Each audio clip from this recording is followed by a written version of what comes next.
Let's introduce the Replace Actor feature in SamTool.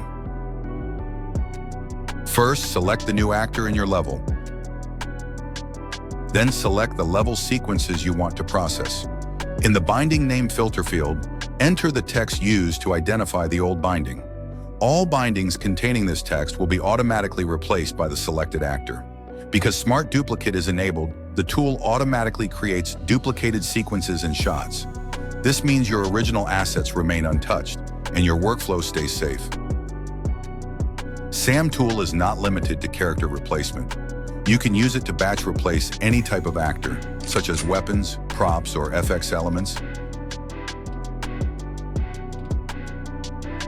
And this is only a small glimpse of what the tool is capable of.